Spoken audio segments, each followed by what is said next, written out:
Kedudukan pencari ilmu. Islam mewajibkan setiap muslim mencari ilmu tanpa memandang usia ataupun status.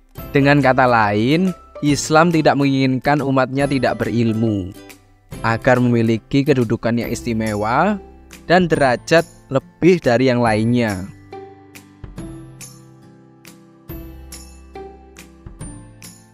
Mencari ilmu sangat wajib hukumnya bagi setiap muslim laki-laki dan muslim perempuan. Pencari ilmu akan dimintakan ampun atas dosa-dosanya oleh semua makhluk hidup termasuk ikan-ikan di lautan.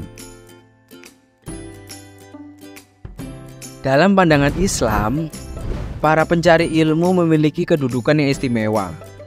Barang siapa yang keluar untuk menuntut ilmu, maka ia berada di jalan Allah hingga ia pulang. Jika kemudian ada musibah, maka ia berada pada jalan Allah.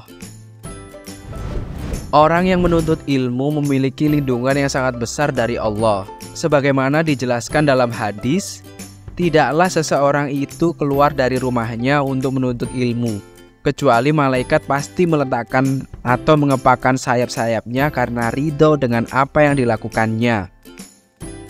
Balasan bagi menuntut ilmu tidak dijelaskan mendapatkan pahala sekian derajat, namun langsung dibalas dengan tuntunan menuju surga. Rasulullah SAW bersabda, barang siapa yang menempuh jalan untuk menuntut ilmu, maka Allah akan tuntun dia ke jalan menuju surga. Bahkan, menuntut ilmu adalah sebuah ibadah. Dari setiap hal kecil yang dilakukan ketika menuntut ilmu, sama seperti sebuah amalan-amalan berpahala besar. Diriwayatkan dari Mu'az bin Jabal radhiyallahu anhu berkata, pelajarilah ilmu karena mempelajarinya itu indah.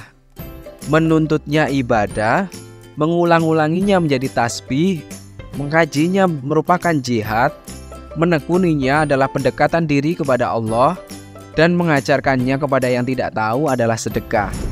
Tuntunan ke surga akan didapatkan ketika yang menuntut ilmu memiliki niat untuk mencari ridha Allah semata. Nabi Muhammad SAW bersabda, barang siapa menuntut ilmu yang seharusnya bertujuan meraih keridhaan Allah, akan tetapi dia mempelajari ilmu dengan tujuan meraih harta duniawi, maka dia tidak akan mencium bau surga. Hadis riwayat Muslim.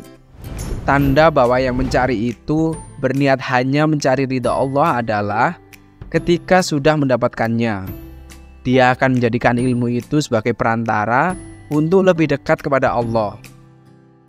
Sufyan Ats-Tsauri berkata, ilmu dipelajari hanya untuk dijadikan sarana menuju ketakwaan kepada Allah.